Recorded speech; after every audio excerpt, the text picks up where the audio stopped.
News 18 Bangla নজর রয়েছে আফগানিস্তানে। কোথাও এলো পাথারি গুলি, কোথাও বেত্রাঘাত। তালিবান আছে তালিবানেই। আফগানিস্তানের মূর্তিমান ত্রাস।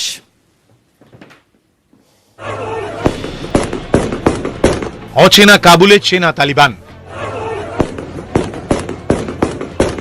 নির্বিচারে গুলি, মহিলা শিশু সহ আম জনতার ওপর অত্যাচার চলছেই।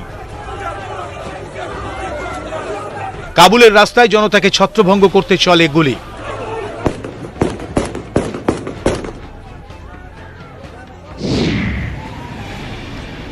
Trigger happy Taliban. কাবুলের রাস্তায় রাস্তায় মানুষের ভিড়। উদ্ভ্রান্ত মানুষ বেরিয়ে পড়ছেন দেশ ছেড়ে নিরুদ্দেশে। ভিড় হঠাতে চলছে তালিবানের এলো পাথাড়ি গুলি।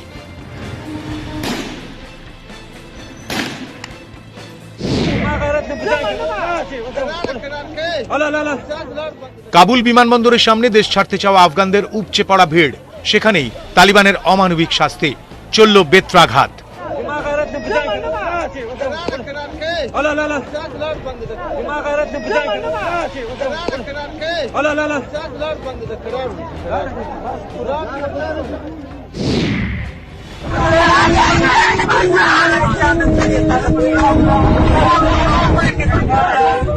প্রকাশ্যে মহিলার ওপর নৃশংস নির্যাতন তালিবানের।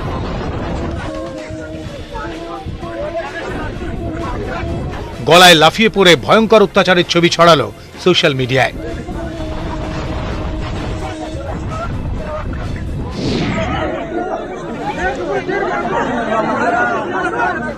তালিবানের শাসনে আগামী দিন আফগানিস্তানের কি পরিস্থিতি হয় তা নিয়ে আশঙ্কায় সে দেশের মানুষ।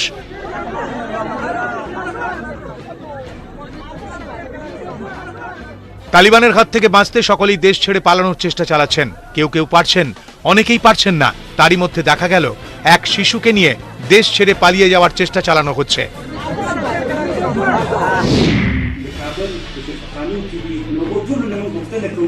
তালিবানের দখলে আফগানিস্তান। মুখে পরিবর্তিত তালিবানের গল্প শোনাচ্ছে তালিবান মুখপাত্ররা।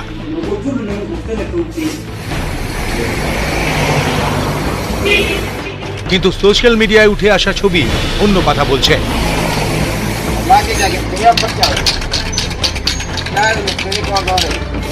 আফগানিস্তানে পার্লারের সামনে মহিলার ছবিতে কালি লেপে দিল তালিবানরা।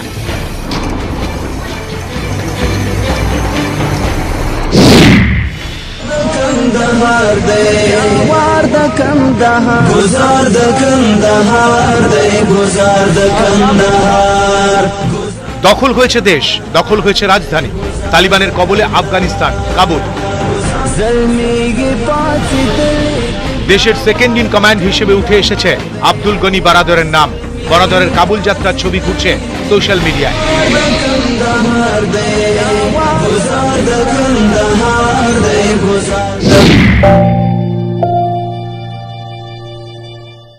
তালিবান শাসনে আফগানিস্তান। চূড়ান্ত অরাজকতার ছবি দেশ জুড়ে। অত্যাচার চালাচ্ছে তালিবান। ঘরে ঘরে ঢুকে চালানো হচ্ছে তল্লাশি অভিযান। আফগানিস্তানের স্বাধীনতা দিবস ছিল আজ, আর সেই স্বাধীনতা দিবসে প্রতিরোধের মুখে তালিবান। জাতীয় পতাকা নিয়ে মিছিলে গুলি। উত্তর আফগানিস্তানে নতুন যুদ্ধ।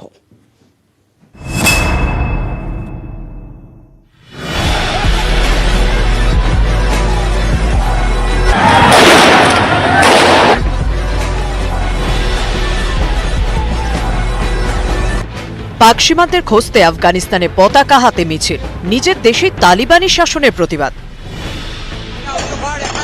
উত্তর পশ্চিমের কুনার প্রদেশের আসাদাবাদেও প্রতিরোধ। জাতীয় পতাকা নিয়ে মিছিলে চলল তালিবানি গুলি। আফগান পতাকা হাতে পথে নামা নাগরিকদের স্যালুট জানিয়েছেন আমরুল্লাহ সালেহ। পঞ্চশির থেকে ফের একবার চ্যালেঞ্জ ছুড়েছেন আফগানিস্তানের প্রাক্তন ভাইস প্রেসিডেন্ট, যিনি নিজেকে এখন কার্যকরী প্রেসিডেন্ট বলে দাবি করছেন।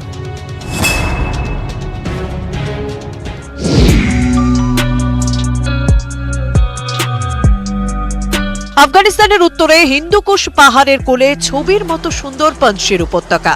পান্না আর রেশম চাষের জন্য বিখ্যাত। অপরাজেয় মানসিকতা আর বীর যোদ্ধাদের জন্যও পরিচিত এই এলাকা। পঞ্চশির কখনো মাথা নত করেনি। পাঞ্চের শব্দের অর্থ পারস্যের 5 সিংহ। এ এক দুর্জয় ঘাঁটি। 8 দশকে রাশিয়াও দখল করতে পারেনি।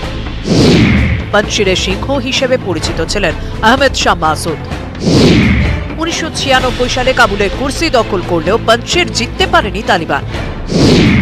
প্রাক্তন ভাইস প্রেসিডেন্ট আমরুল্লাহ সালে এই পাঞ্চেরের ভূমিপুত্র। পাঞ্চশির থেকে তালিবানের বিরুদ্ধে যুদ্ধের হুঙ্কার দিয়েছেন সালে। তাজিক, উজবেক, হাজারা, তুর্ক সম্প্রদায়ের বহু আফগান সেনা পাঞ্চশিরে আশ্রয় নিয়েছেন। আহমেদ শাহ মাসুদের ছেলে আহমেদ মাসুদের সঙ্গে হাত মিলিয়েছেন সালে। প্রতিরোধের জন্য আরো অস্ত্র সাহায্যের জন্য পশ্চিম দুনিয়ার কাছে আর্জি জানিয়েছেন আহমেদ মাসুদ। গত কয়েকদিন বারবার চেষ্টা করেও উত্তর মধ্য আফগানিস্তানে বেশ কিছু এলাকায় ঢুকতে পারেনি তালিবান। রুখে দাঁড়িয়েছে নর্দার্ন অ্যালায়েন্স।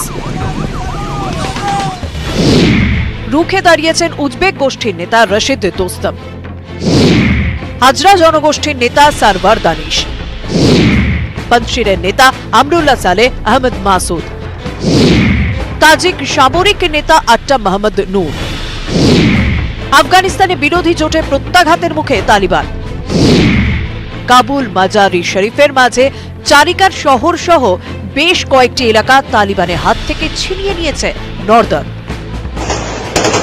প্রাক্তন প্রতিরক্ষা মন্ত্রী বিসমিল্লাহ মোহাম্মদী সহ বেশ কিছু নেতা আসছেন এই তালিবান বিরোধী জোটের ছাতায়। আমরুল্লাহ সালের হুঙ্কার, পাকিস্তানের পক্ষে গ্রাস করার জন্য আফগানিস্তান অনেক বড়। তালিবানের শাসনের জন্য আফগানিস্তান বিরাট দেশ। আন্তর্জাতিক মহলের সমর্থন চেয়েছেন সালে। তালিবানি অত্যাচারের ভয়ে ভিটে মাটি ছাড়ছেন আতঙ্কিত আফগানিস্তানের মানুষ। কাবুল বিমানবন্দরে নতুন করে শরণার্থীর ঢল।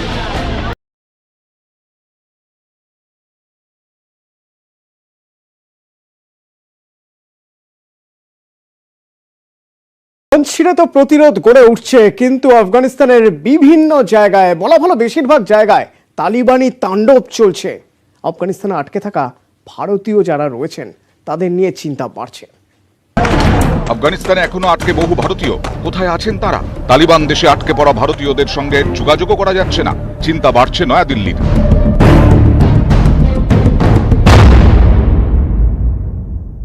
I think our focus is on ensuring the security in Afghanistan and the safe return of Indian nationals who are there. ঘোরালো হচ্ছে আফগানিস্তানের পরিস্থিতি। কাবুল জুড়ে তালিবানি চেকপোস্ট, বিমানবন্দরে মুহুর্মুহু গুলি। এই পরিস্থিতিতে কিভাবে আটক ভারতীয়দের এয়ারলিফট করা হবে? তালিবান আসার পরে আফগানিস্তানকে অনুদান দেওয়া বন্ধ করেছে IMF। বরাদ্দ বন্ধ হতেই কাবুলের রাস্তায় সমস্যায় বিদেশিরা। কারণ কাবুল বিমানবন্দর পর্যন্ত পৌঁছানোই এখন বড় চ্যালেঞ্জ। বিমানবন্দরের বাইরে চলছে তালিবানি তাণ্ডব। প্রধানমন্ত্রী নরেন্দ্র মোদী বারবার বার্তা দিয়েছেন আফগানিস্তানে আটকে পড়া ভারতীয়দের দেশে ফেরানোই অগ্রাধিকার। কিন্তু তালিবান সরকারকে কি স্বীকৃতি দেবে ভারত? তাদের সঙ্গে কি কথা চালাবে? প্রতিবেশী চীন, পাকিস্তান তালিবানের পাশে। পাকিস্তানি জঙ্গিরা আফগান জমি ব্যবহারের খোলা ছাড় পাচ্ছে। ফলে জাতীয় নিরাপত্তা নিয়ে নয়াদিল্লি উদ্বিগ্ন। উদ্বেগ আরো বেড়েছে তালিবানের পাশে রাশিয়া দাঁড়ানোয়। চীন রাশিয়ার পদক্ষেপ ভারতের বাণিজ্যিক অর্থনৈতিক ক্ষেত্রেও প্রভাব ফেলতে পারে। ইরানের নরম মনোভাবও চিন্তা বাড়াচ্ছে নয়াদিল্লির। তালিবানের সঙ্গে মধ্যস্থতাকারী প্রাক্তন প্রেসিডেন্ট হামিদ কারজাই ভারত ঘনিষ্ঠ হিসেবে পরিচিত। গত কয়েক বছরে আফগানিস্তানের পরিকাঠামো গড়তে প্রচুর টাকা ঢেলেছে নয়াদিল্লি। আন্তর্জাতিক সম্পর্ক বিশেষজ্ঞরা বলছেন, তেমন হলে তালিবান সরকারের সঙ্গে নামকা ভাস্তে সম্পর্ক রাখা যেতে পারে। অর্থাৎ দূতাবাস থেকে নিয়মমাফিক সম্পর্ক রাখা হবে। শর্ত সাপেক্ষে দ্বিপাক্ষিক লেনদেনের রাস্তা খোলা রাখতে পারে নয়াদিল্লি। আফগানিস্তানবাসীর সঙ্গে সুসম্পর্কের ঐতিহ্য বজায় রাখতে চায় নয়াদিল্লি, জানিয়েছেন বিদেশমন্ত্রী। আপাতত তাই মোদী সরকারের ধীরে চলো নীতি। নিউজ 18 বাংলা। নিরাপত্তা পরিষদের সন্ত্রাসবাদ নিয়ে কড়া অবস্থান ভারতের। আফগানিস্তানের ঘটনায় আন্তর্জাতিক মহলে উদ্বেগ বেড়েছে। হক্কানি নেটওয়ার্কের সক্রিয়তা আরও বেড়েছে। সন্ত্রাসবাদের সঙ্গে সমঝোতা করবে না ভারত, বার্তা বিদেশমন্ত্রী S জয়শঙ্করের।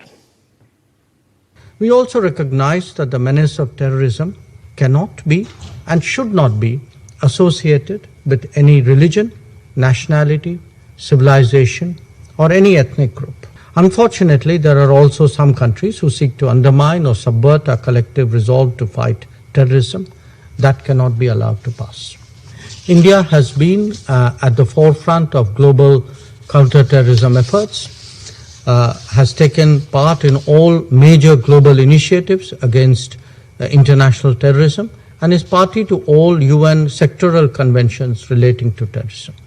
We are pleased to play our role in strengthening the global counter-terrorism strategy adopted last month. We reiterate our full support for counter-terrorism cooperation under the auspices of UN. চারদিকে গুলির শব্দ, প্রাণ ভয় পালাচ্ছে মানুষ, বাংকারে রাত জাগা দুঃসহ মুহূর্ত।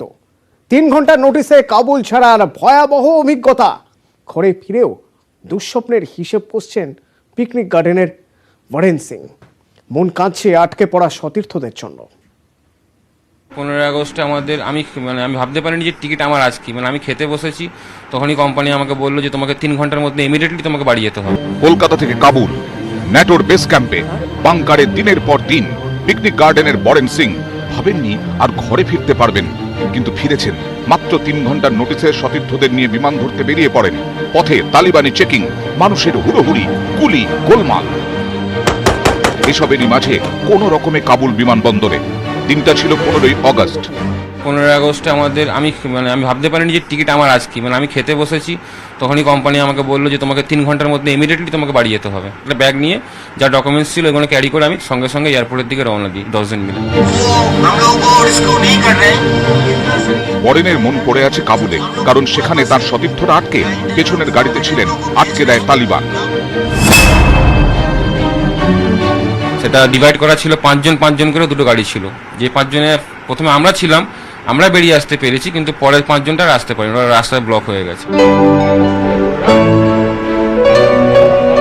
কাবুলে একটি সংস্থার হয়ে ন্যাটোর রাঁধুনি হিসেবে কাজ করতেন বরেন 2.5 বছর ধরে।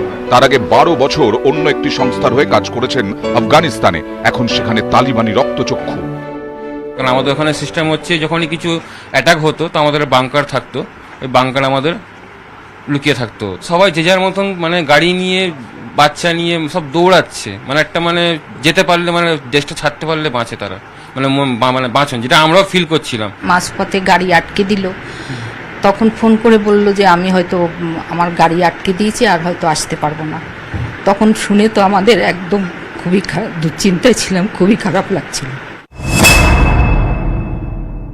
পরিস্থিতি এখন দিন দিন যেরকম যা হচ্ছে খুবই তো খারাপ, কিন্তু আর ইচ্ছা নেই আমার পাঠানোর। স্বাধীনতা দিবসে দুঃস্বপ্নকে পেছনে ফেলে বরাত জোরে ঘরে ফেরা কাবুল ফেরত বরেন এখন অন্যভাবে বোঝেন স্বাধীনতার স্বাদ। ক্যামেরায় অরবিন্দ প্রসাদের সঙ্গে সুকান্ত মুখোপাধ্যায়, নিউজ 18 বাংলা। ভোট পরবর্তী সময়ে খুন, ধর্ষণ ও অস্বাভাবিক মৃত্যু তদন্ত করবে সিবিআই। কম গুরুত্বপূর্ণ অভিযোগের তদন্ত করবে সিট। 2 তদন্তই হবে হাইকোর্টের নজরদারিতে। সিবিআই ও সিটকে 6 সপ্তাহের মধ্যে রিপোর্ট জমা দিতে হবে নির্দেশ কলকাতা হাইকোর্টের বৃহত্তর বেঞ্চের। 3রা আগস্ট শেষ হয় শুনানি। বৃহস্পতিবার মামলার রায় দেয় হাইকোর্টের বৃহত্তর বেঞ্চের নির্দেশ। খুন, অস্বাভাবিক মৃত্যু, ধর্ষণ, মহিলাদের ওপর অত্যাচারের অভিযোগের তদন্ত করবে সিবিআই। অপেক্ষাকৃত কম গুরুত্বপূর্ণ অভিযোগের তদন্ত করবে সিট। স্পেশাল ইনভেস্টিগেশন টিমে 3 সিনিয়র আইপিএস, কলকাতার পুলিশ কমিশনার সৌমেন মিত্র এবং আইপিএস সুমনওয়ালা সাহু ও রণবীর কুমার।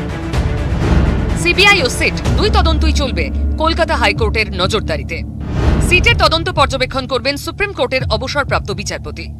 6 সপ্তাহের মধ্যে তদন্তের অগ্রগতি রিপোর্ট হাইকোর্টে পেশ করতে হবে সিবিআই ও সিটকে। জাতীয় মানবাধিকার কমিশনের তৈরি 7 সদস্যের কমিটির রিপোর্টে জ্যোতিপ্রিয় মল্লিক ও পার্থ ভৌমিককে দুষ্কৃতী বলে দাবি করা হয়। দুজনেই আপত্তি জানিয়ে মামলায় যুক্ত হতে চান। এই আবেদন খারিজ করে দিয়েছে হাইকোর্ট। 4 অক্টোবর হাইকোর্টে মামলার পরবর্তী শুনানি। ওই দিন থেকে নির্দিষ্ট ডিভিশন বেঞ্চে শুনানি হবে। সুপ্রিম কোর্টে ক্যাভিয়েট দাখিল করেছেন জনস্বার্থ মামলাকারী অনিন্দ্য সুন্দর দাস। অর্ণব হাজরা, নিউজ 18 বাংলা।